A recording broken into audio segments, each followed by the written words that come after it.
Siapa di sini yang tahu Wali Songo? Wali Songo adalah tokoh penyebar agama Islam di tanah Jawa. Wali diartikan sebagai wakil. Sedangkan Songo dalam bahasa Jawa artinya apa ya adik-adik? Yap, 9. Jadi Wali Songo itu jumlahnya ada 9. Ada Sunan Gresik, Sunan Ampel, Sunan Bonang, Sunan Derajat, Sunan Giri, Sunan Kalijaga, Sunan Muria, Sunan Gunung Jati, dan Sunan Kudus. Mari kita belajar bersama tentang siapa sih Sunan Kudus lebih jauh lagi. Untuk itu, mari simak video ini bersama-sama.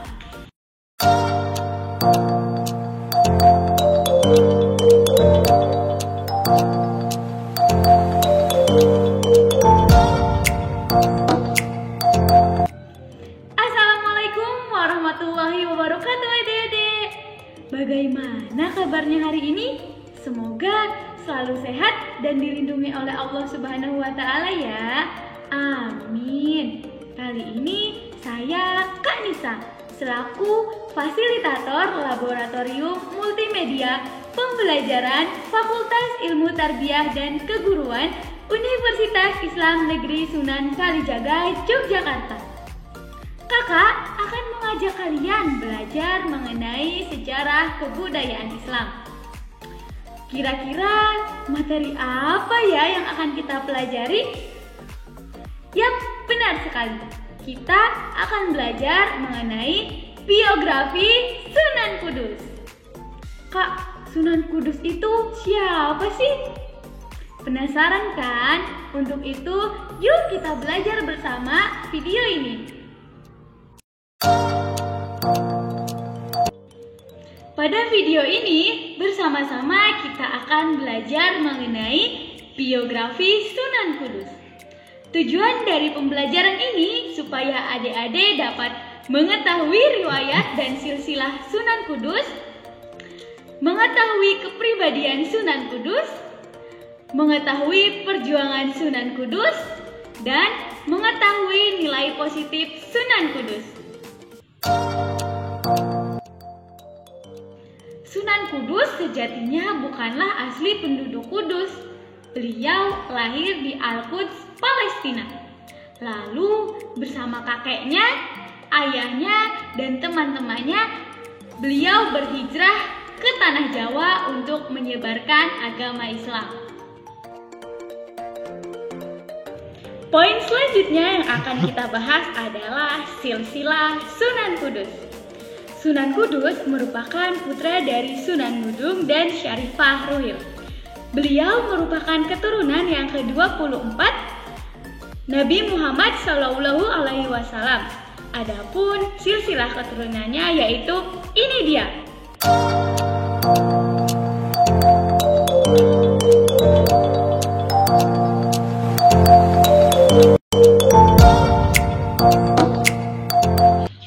Selanjutnya, kepribadian Sunan Kudus. Sunan Kudus adalah pribadi yang bertanggung jawab. Jafar Shadiq tidak merasa asing ketika bertanggung jawab sebagai senopati.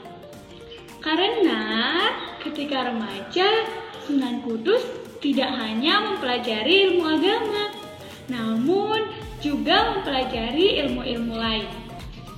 Seperti ilmu pemerintahan, ilmu kemasyarakatan, politik, seni, dan perdagangan. Selain kepada ayahnya, Jafar Shadiq juga belajar kepada Sunan Ampel dan Kiai Teuingsing. Selain itu, Jafar Shadiq juga pribadi yang hebat dalam berperang. Sebagai senopati kerajaan Demak Bintoro, mampu membuktikan kehebatannya yang tak kalah dengan kepiawaian ayahnya. Ia berhasil mengembangkan wilayah kerajaan Demak ke arah timur sampai Madura dan ke arah barat sampai Cirebon. Kesuksesannya mengalahkan Majapahit membuat posisi Jafar Shadiq semakin kuat. Kemudian ia meninggalkan Demak karena ingin hidup merdeka dan membaktikan diri kepada agama Islam.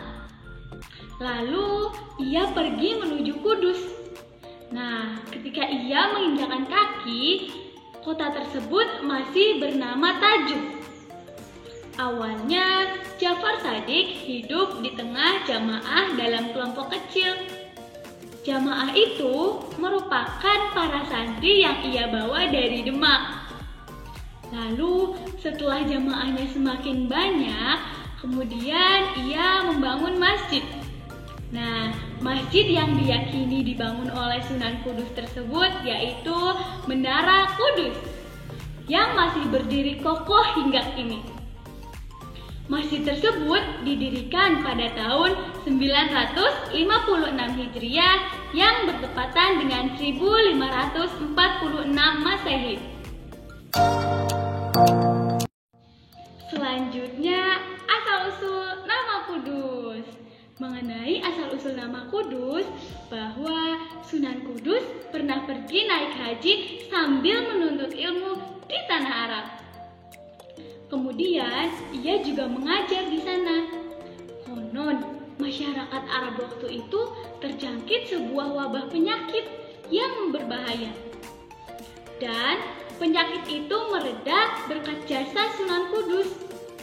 Nah, karena itu, seorang pejabat setempat berkenan untuk memberikan sebuah hadiah kepadanya. Tetapi Sunan Kudus menolaknya dan hanya meminta sebuah batu sebagai kenang-kenangan. Nah, menurut suatu cerita, batu tersebut berasal dari kota Baitul Maqdis atau Yerusalem. Maka, untuk memperingati kota tempat Ja'far Shadiq hidup dan tinggal, kemudian ia memberinya nama Kudus. Nah, lalu kota Tajuk pun mendapat nama baru, yakni Quds, yang kemudian berubah menjadi Kudus. Dan akhirnya Ja'far Shadiq dikenal dengan sebutan Sunan Kudus.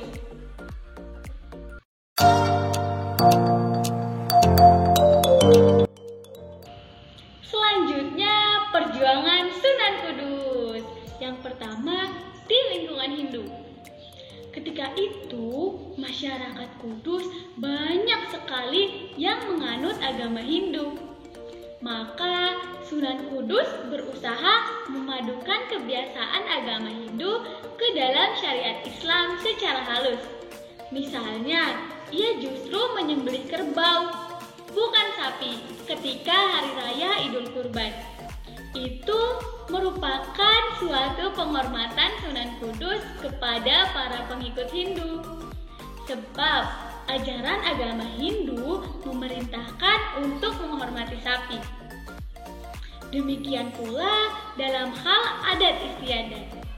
Sunan Kudus tidak langsung menentang masyarakat yang melenceng dari ajaran Islam secara keras. Contohnya, masyarakat sering menabur bunga di perempatan jalan, sering mengirim sesajen di kuburan, dan adat lain yang melenceng dari ajaran Islam. Dengan pelan-pelan, misalnya Sunan Kudus mengarahkan agar sesajen yang berupa makanan diberikan kepada orang yang kelaparan. Ia juga mengajarkan bahwa meminta pertolongan bukan terhadap ruh, tetapi kepada Allah Subhanahu wa Ta'ala.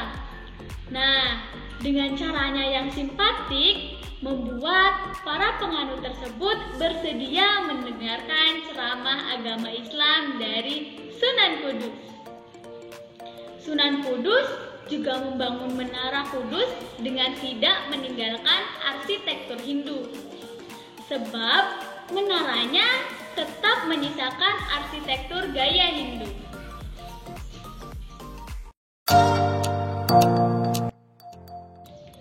Selanjutnya, perjuangan Sunan Kudus di lingkungan Buddha. Setelah Sunan Kudus membangun masjid, ia membangun padasan atau tempat berwudu dengan pancuran berjumlah 8. Masing-masing pancuran diberi arca di atasnya. Mengapa hal ini dilakukan? Ternyata Sunan Kudus ingin menarik simpati umat Buddha karena dalam ajaran Buddha terdapat 8 ajaran yang dinamakan Asta Sanghika Marga. Isi ajaran tersebut adalah seseorang harus memiliki pengetahuan yang benar, mengambil keputusan yang benar, berkata yang benar, bertindak atau berbuat yang benar, hidup dengan cara yang benar, bekerja dengan yang benar, beribadah dengan benar, dan menghayati agama dengan benar. Akhirnya, usaha itu pun membuahkan hasil, sehingga orang Buddha berbondong-bondong masuk ajaran Islam.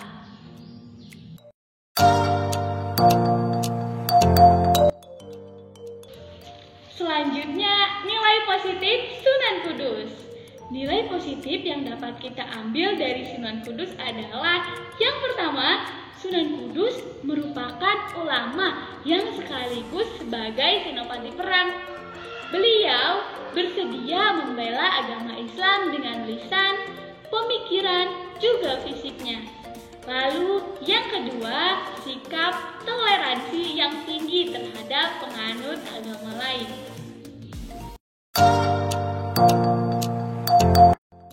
Nah, bagaimana pembelajaran kita hari ini? Mari kita bersama-sama mengambil kesimpulan dari beberapa poin yang telah dibahas. Kesimpulannya adalah Sunan Kudus sejatinya bukanlah asli penduduk Kudus. Ia berasal dan lahir di Al-Quds, Palestina. Kemudian bersama kakek, ayah, dan kerabatnya berhijrah ke tanah Jawa. Nah, dari pembahasan tadi, mari kita belajar menerapkan nilai positif Sunan Kudus. Apa saja ya tadi teman-teman? Salah satunya adalah toleransi. Kita hidup di Indonesia yang menganut semboyan Bhinneka Tunggal Ika. Kita harus hidup rukun dalam keberagaman, saling menghormati, menghargai. Seperti itu ya teman-teman.